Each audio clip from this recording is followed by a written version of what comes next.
Então, bom dia, pessoal. Então, vamos aí à nossa aula de hoje, né? Dando continuidade à nossa apostila do segundo bimestre. Vamos lá para a apostila. E aí, lembrando que eu já mandei a atividade lá para vocês copiarem já para antecipar. Então, interpretando o gráfico, né?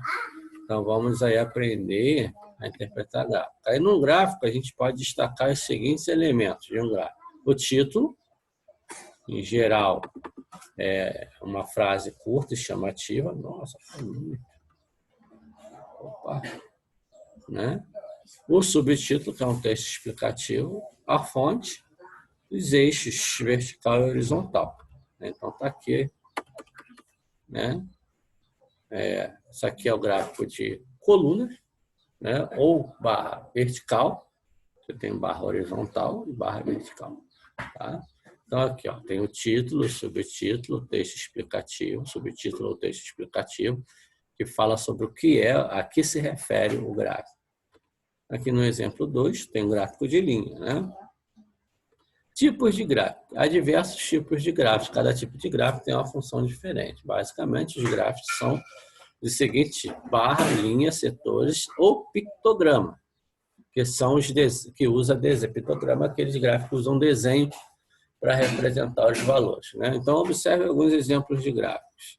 Então, aqui, ó, gráfico de barras horizontais, gráfico de barras verticais. Né? Então, aqui é gráfico de linha, o exemplo 4, a gente tem um gráfico de linha. Né? Deixa eu ver. Então, os gráficos de setores são muito utilizados para comparar partes de conjuntos de dados. Né? Também conhecido como gráfico de pizza. Né? Gráfico de pizza. Aí, o gráfico pictórico ou pictograma são gráficos que usam suas representações em imagens. Então, aqui, ó, pessoas, né? Imagens. Então, aqui foi representado através do pictograma. Gráfico pictográfico ou pictográfico, né? Então, aqui, observe o gráfico que mostra a redução de acidentes de trânsito na capital desde dezembro. Então, aqui é um gráfico de linha, né? Então, aqui, é sobre o que fala a reportagem, né? Acidentes. Então, aqui ele deu um exemplo, você vai analisar o gráfico e vai responder essas perguntas. São os exemplos, né? Qual é o tipo de gráfico, qual o período analisado pelo gráfico, aí você pode tirar várias perguntas desse gráfico aqui. Aqui ele vem respondendo. A reportagem fala sobre a redução de acidentes na capital desde quando entrou em vigor a legislação da Lei Seca, desde dezembro de 2012. Este é um gráfico de linha. A pesquisa foi realizada no período de janeiro de 2012 a fevereiro de 2013. Podemos afirmar que no período de dezembro de 2012 a fevereiro de 2013 houve uma queda no número de acidentes de trânsito na capital. E que a diferença é de 34, 67 menos 33, 34. Né? Segundo os dados apresentados no gráfico, durante o período avaliado, ocorreram 75 acidentes. Então, aqui aí a atividade 4, que a gente vai passar lá para o Word, né? E lembrando que aí não tem como escrever na apostila, certo?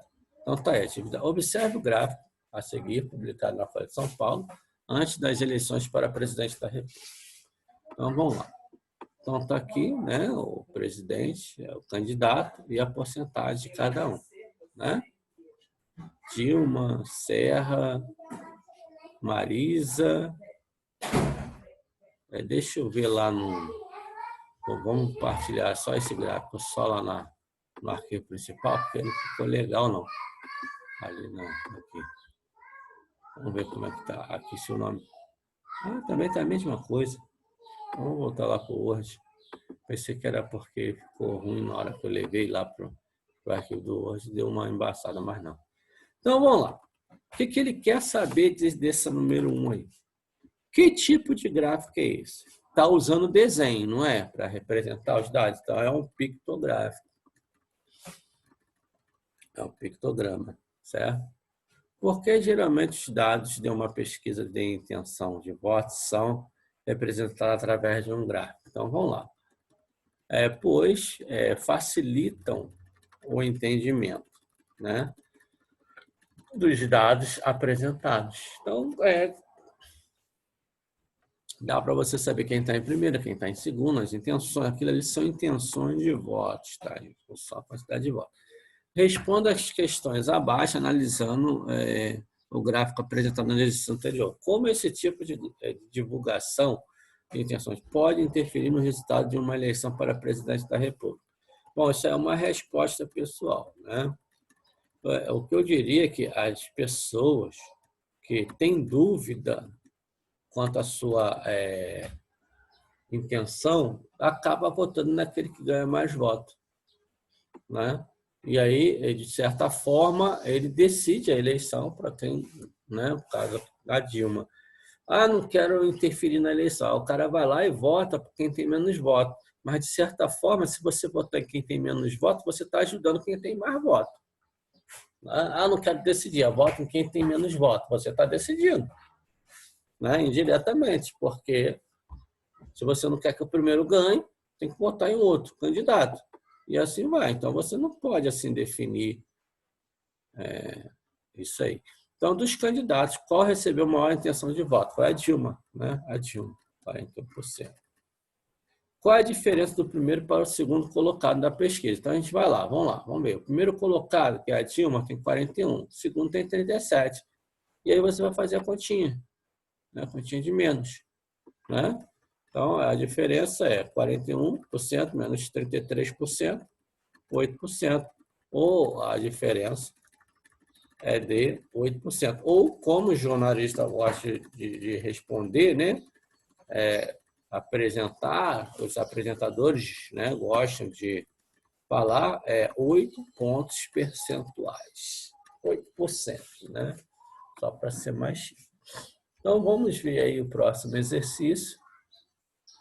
Na revista Isto É, de 23 de 2005, foi publicado em toneladas dos países mais que emitiram CO2, né, na atmosfera, nosso gás carbônico aí, no ano 2000. Estes dados estão apresentados no gráfico abaixo. Então, está aqui, Estados Unidos, China, Brasil, Rússia, Japão. E aqui estão os valores, geralmente, no gráfico, eles vêm essas margens de valores fixos aí. Então, vamos lá. Determina a diferença em toneladas de emissão entre os Estados Unidos e Japão. Então, Estados Unidos, vamos lá. 1.518.320 menos 323.215. Oi, filho. Minha mãe tá com repelente. Tá com repelente? Já tá com mosquito também? Oi? Passo nela. Você também tá passando o braço, Brasil? O braço cheio de repelente esfrega isso aí. Então, vai dar a diferença aí. Nossa, aqui parece. Então, vamos lá. 1.195.000 de diferença. E 105. Então, a diferença é de 1.195.105 toneladas. Certo? Então, gente, interpretação de gráfico. Interpretação de gráfico é você olhar para o gráfico, né? Principalmente no Enem. Cai questões de gráfico, bate palma, oba, questão de gráfico, arrebenta. É questão dada. Questão de gráfico é questão dada, tá? O gráfico a seguir apresenta o crescimento de 5 empresas na cidade do Rio de Janeiro. Com base nessas informações determina. Então, vamos lá. Aqui tem a empresa A, 56%, aproximadamente 56,78%.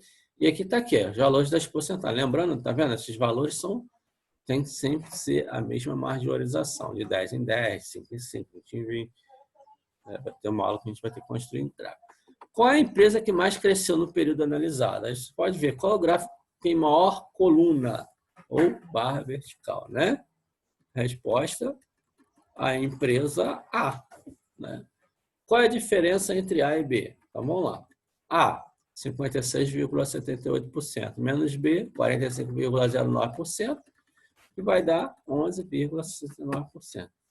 Certo? Então, questão de interpretação de gráfico. Tá?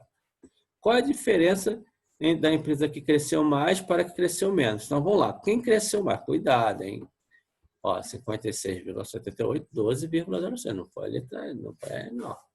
Então, vai ser 56,78 menos 12,06, que vai dar 44,72%.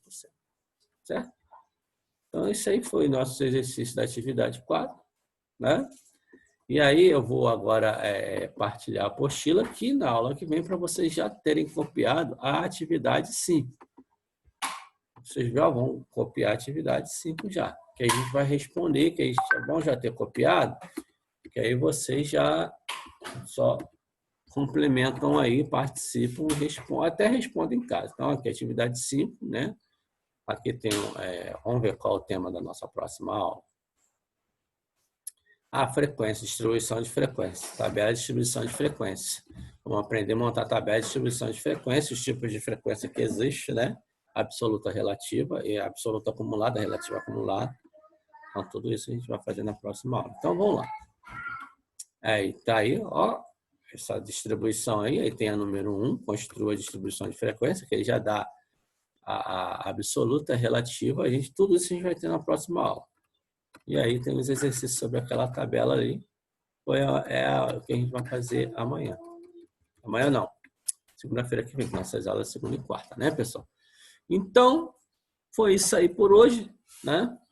Até a nossa próxima aula, pessoal. Espero que estejam todos bem, se cuidando, sair de casa, usa máscara, tá? Não dá mole não. Chegou em casa, toma uma bebidinha quente, passa álcool em gel na mão, se possível, toma até um banho. Valeu, pessoal. Tchau.